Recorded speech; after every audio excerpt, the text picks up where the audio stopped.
लोग जो पढ़े थे वो मैकेनिकल वेव का जितने भी सारे पैरामीटर्स होते हैं सारे हम लोग पढ़ चुके थे।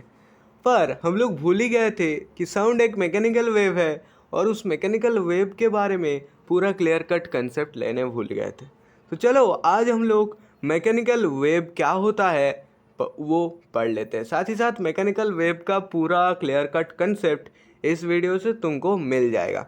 मतलब इस वीडियो में मैं तुम लोगों को मैकेनिकल वेव के बारे में फुल्ली फुल डिटेल्स मैंने तुमको देने वाला हूँ और साथ ही साथ कुछ इम्पोर्टेंट क्वेश्चंस भी सॉल्व करने वाला हूँ।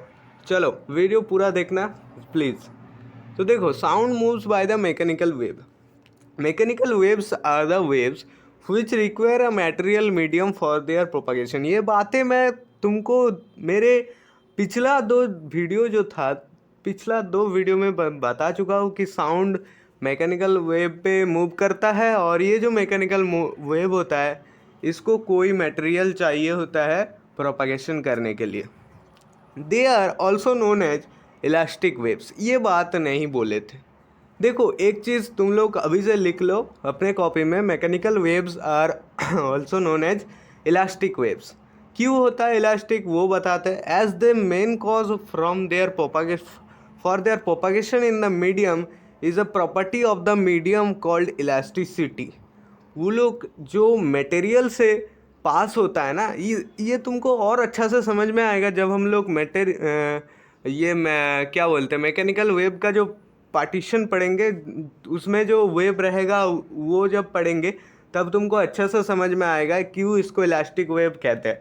मेनली बेसिकली कुछ नहीं है, ये जो मैकेनिकल वेव होता है ये जो मटेरियल मीडियम के ऊपर से जाता है वो एक्चुअली इलास्टिक होता है और वो अपना इलास्टिसिटी मतलब बदल देता है, मतलब फिर सिकुड़ जाता है। वो तुम जब ट्रांसवर्स वेव, इसी का एक पार्ट है ट्रांसवर्स वेव, जब पढ़ोगे तब तुमको समझ में आएगा। आज ही इस वीडियो में ही मैं तुम लोगों को पढ़ाऊँगा वो सारी चीज़। तो इतना कुछ मत सोचो, इलास्टिक वेव इसे कहते हैं। और इसके इलास्टिसिटी एक मतलब क्या बोले, इलास्टिसिटी एक कैरेक्टरिस्टिक होता है इलास्टिक बॉडी का। तो उसी के लिए इसको मतलब उसी नेचर के लिए इसको इलास्टिक वेव कहते हैं। ठीक है, अब तुम पूछोगे कि क्या इलास्टिसिटी है, व्हाट इज़ इलास्टिसिटी। ये तुम्हारे दिमाग में यार ये क्वेश्चन आ जाएगा, तो मैंने सोचा कि तुम लोगों को इलास्टिसिटी के बारे में समझाया जाए। बेसिकली देखो, इलास्टिसिटी समझाने के लिए तो इस चैप्टर नहीं है, उसके लिए अलग सा चैप्टर होता है। लेकिन चलो कोई बात नहीं, इलास्टिसिटी तुम लोग समझना चाहते हो तो समझा देता हूँ। देखो बेसिकली तुम्हारे माइंड में क्या आएगा, जो रबर बैंड होता है उसको खींचोगे फिर आ जाएगा, तो उसी को हम लोग इलास्टिसिटी कहते हैं। ये तो बेसिकली हम लोग बोल सकते हैं। कहीं भी जो पैंट हम लोग ख़रीदने जाते हैं तो उसको हम लोग इलास्टिक पैंट बोलते हैं कि उसमें रबर है, वो रबर बैंड अच्छा सा इलास्टिक है, तो उसको इलास्टिसिटी तुम्हारे माइंड में आएगा। लेकिन बात कुछ ऐसा नहीं है यार, बात कुछ साइंस में अलग है। If an applied force on a body changes its shape और size both, and when the force is then away the body regains its original shape and size। Science बोलता है कि किसी भी बॉडी में इलास्टिसिटी हो सकता है। ऐसा नहीं है कि बस वो रबर बैंड में होना चाहिए, ऐसा नहीं है कि बस सेमी सॉलिड में होना चाहिए, ये एकदम तगड़ा सॉलिड में ज़्यादा इलास्टिसिटी होना। मेरा मतलब यह है कि जो सॉलिड बॉडी है सब कुछ इलास्टिसिटी दिखाता है। सॉलिड बॉडी नहीं बल्कि जो बॉडी में अगर जो फोर्स, किसी भी बॉडी में फोर्स अप्लाई करो तो उसका कुछ बिगड़ जाएगा, साइज का चेंज हो जाएगा, साथ ही साथ शेप का भी चेंज होगा। फिर वो जो बॉडी, वो अगर फोर्स हटा लेंगे हम लोग तो वो बॉडी फिर से रिगेन कर लेगा उसका साइज और शेप, तो उसी बॉडी को हम लोग इलास्टिक बॉडी कहते हैं। ठीक है, उसी बॉडी को हम लोग कहते हैं elastic body. Then the body is said to be elastic and its property to regain. और ये जो प्रॉपर्टी दिखाता है ना, रिगेन कर जाता है जिस प्रॉपर्टी के वजह से अपना शेप एंड अपना जो साइज होता है फिर से जो रिगेन कर जाता है, जो फोर्स जब उठाने के बाद फिर से जो रिगेन कर जाता है जिस प्रॉपर्टी के वजह से, उसी प्रॉपर्टी को हम लोग कहते हैं इलास्टिसिटी। अब तुमको शायद समझ में आ गया। मैंने फिर से एक बार बता देता हूँ, किसी भी बॉडी में फोर्स अप्लाई करो तो उसका साइज और शेप में चेंज हो जाएगा, मतलब बिगड़ जाएगा उसका साइज एंड शेप। फिर वो बॉडी खुद से, बाद में उस फोर्स को हटाया गया तो फिर वो बॉडी खुद से रिगेन कर लेगा अपना शेप एंड साइज, तो उसी बॉडी को क्या बोलेंगे, इलास्टिक बॉडी बोलेंगे। साथ ही साथ अब देखो इलास्टिक बॉडी का जो ये प्रॉपर्टी होता है, अपने आप खुद से अपना शेप, खुद से अपना साइज बदलने का जो प्रॉपर्टी होता है इलास्टिक बॉडी का, उसी को बोलते हैं इलास्टिसिटी। उसी प्रॉपर्टी को हम लोग बोलते हैं इलास्टिसिटी। समझ में आया?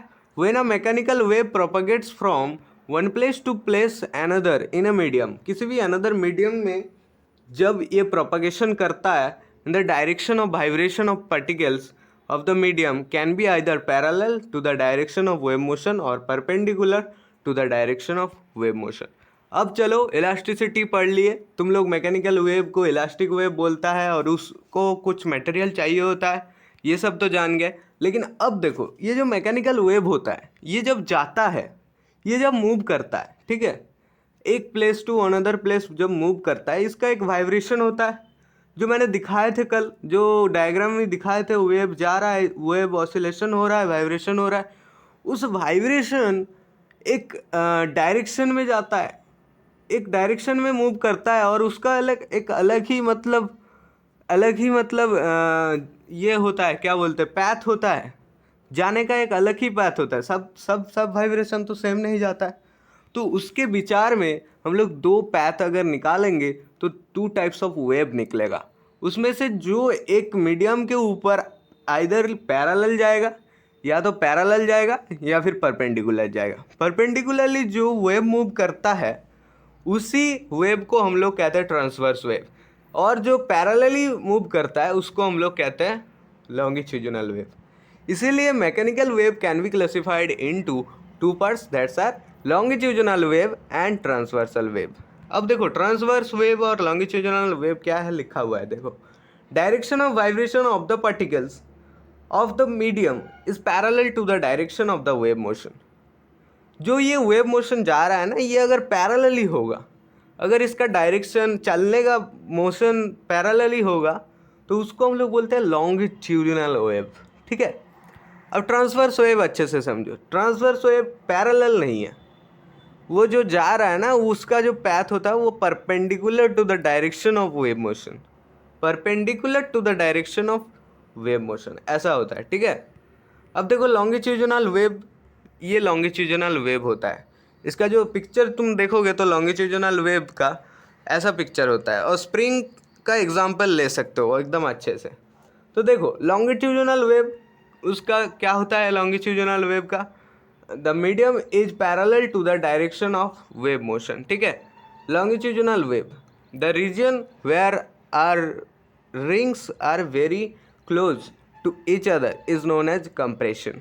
अब ये लॉन्गिट्यूडिनल वेव में जिस जगह पे इन लोग मतलब एक पैरेलली जाता है, जहाँ पे गाढ़ा नज़र आता है, तुम अगर एक स्प्रिंग को खींचोगे तो किसी जगह पे वो जो मोशन में मूव करेगा, पैरेलली मूव करेगा, किसी जगह पे ज़्यादा मूव करेगा, किसी जगह पे कम मूव करेगा।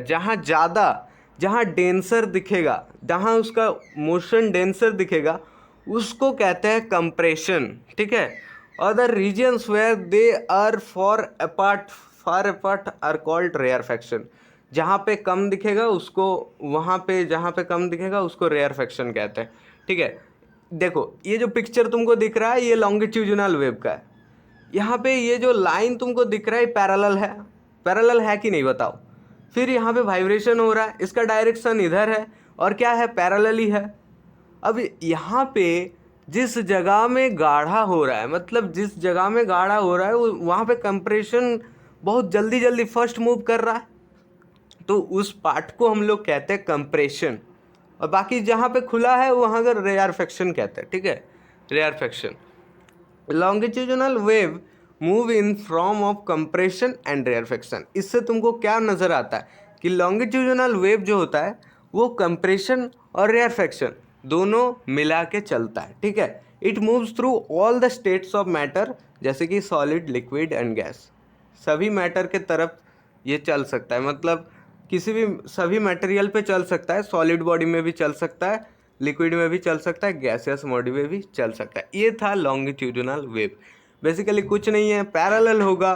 कंप्रेशन इसमें दिखेगा, नज़र आएगा, रेयरफेक्शन नज़र आएगा। जहाँ पे गाढ़ा होगा उसको कंप्रेशन बोलेंगे, और जहाँ पे ज़्यादा होगा उसको रेयरफेक्शन कहते हैं, ठीक है। और इसका एग्जांपल तुम लोग स्प्रिंग ले सकते हो, ठीक है। और ये सभी बॉडी में मूव कर सकता है, solid, liquid, gas, all the matters, no problem. चलो अब आते हैं transverse wave, having crest and trough. Transverse wave का अगर पिक्चर देखोगे तो ये होता है ट्रांसवर्स वेव का picture, having crest and trough. इसमें तुमको क्रेस्ट एंड ट्रफ दिखेगा। ये जो लॉन्गिट्यूडिनल वेव है इसमें तुमको क्रेस्ट एंड ट्रफ दिखेगा, लेकिन वो पूरा पैरेलली होगा, मतलब जितना क्रेस्ट उतना ट्रफ, ऐसा दिखेगा। But in transverse wave case is different, यहाँ पे परपेंडिकुलरली जा रहा है, तो हैविंग क्रेस्ट एंड ट्रफ ये अलग अलग होगा। propagates only in solids and the surface of liquid, not through the liquid and gases। ये बहुत इंपॉर्टेंट पॉइंट है, ये बहुत इंपॉर्टेंट सा पॉइंट है। ट्रांसवर्सल वेव अगर पढ़ रहे हो तो यहाँ का सबसे जो मेन पॉइंट है, ये सभी मैटर पे नहीं जा रहा है। ये एक बहुत इंपॉर्टेंट डिफरेंस है, साथ ही साथ इंपॉर्टेंट पॉइंट भी है। ट्रांसवर्सल वेव जो होता है वो सभी मैटर से एग्जिस्ट नहीं कर पाता है, सभी मैटर के ऊपर नहीं चल पाता है। बस किस में चल पाता है? बस सॉलिड पे चल पाता है और लिक्विड के सरफेस के ऊपर, लिक्विड के सरफेस के ऊपर। अब मैं वो भी बताऊंगा क्यों ये नहीं चल पाता, क्यों ट्रांसवर्स वेव सभी बॉडी में नहीं चल पाता। ये क्वेश्चन भी आ जाता है, इसी के लिए तो मैं तुम लोगों को बोल रहा था कि एक बड़ा क्वेश्चन आता है, why transverse wave propagates only in solid and liquid surface. क्यों ऐसा होता है? बस लिक्विड सरफेस और सॉलिड में ट्रांसवर्स वेव जाता है। इसके पीछे रीज़न क्या है, वो रीज़न मैं बता देता हूँ। When a transverse wave set in a medium, a series of crest and trough propagate through the medium. These crest and trough change the shape of the medium, and due to elasticity the medium regains its original shape। बात कुछ ऐसा देखो, यहाँ पे जो transverse wave जब जाता है इसमें क्रेस्ट एंड ट्रफ रहता है, जब ये प्रोपागेशन करता है तो इसमें क्रेस्ट एंड ट्रफ रहता है। जैसे कि तुम लोग पिक्चर देख सकते हो, यहाँ पे क्रेस्ट भी है, ट्रफ भी है, और ये परपेंडिकुलरली मूव कर रहा है, ठीक है। ये दोनों बातें याद रखना। और जब these crest and trough change the shape of the medium, जिस मीडियम से जाता है उसका शेप को बिगाड़ देता है, ठीक है। एंड ड्यू टू इलास्टिसिटी, फिर इलास्टिसिटी के वजह से the medium regains its original shape, फिर से अपना शेप बना लेता है।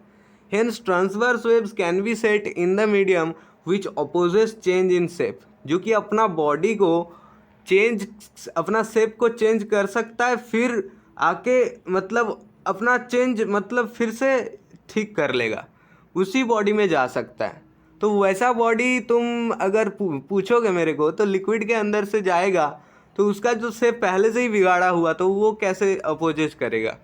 For this reason transverse wave can propagate only in solids and the surface of liquid. Question बस सॉलिड से आता है, सरफेस ऑफ लिक्विड पे चल जाता है कभी कभी, ऐसा नहीं है कि सरफेस ऑफ लिक्विड पे जनरली जाता है, generally solid. Transverse waves move only the solid because of ऐसा बॉडी चाहिए ट्रांसवर्स वेव को मूव कराने के लिए जो अपना शेप को फिर से रिगेन कर सकता है, मतलब उसमें इलास्टिसिटी होना चाहिए। और जो लिक्विड और गैसेस होता है, मैक्सिमम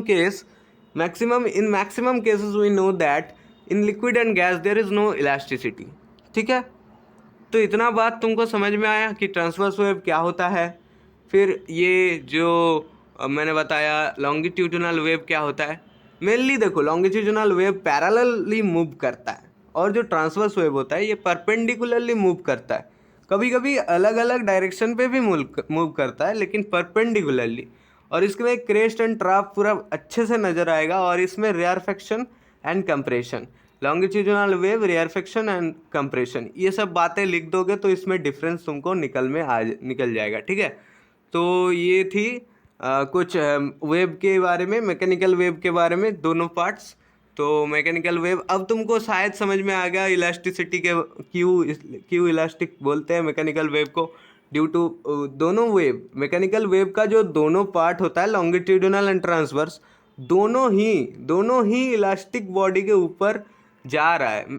ऐसा नहीं है कि एक इलास्टिक बॉडी से अलग हो रहा है। देखो दोनों ही इलास्टिक बॉडी में, लॉन्गिट्यूडिनल तो हर एक मैटर में चल जाता है, हर एक मीडियम पे, इसीलिए इसको इलास्टिक वेव कहते हैं। और जो ट्रांसवर्स है वो भी बस इलास्टिसिटी के वजह से ही चल पाता है, ठीक है। तो चलो आज के बाद यहाँ पे ख़त्म करते हैं। Thank you, bye bye.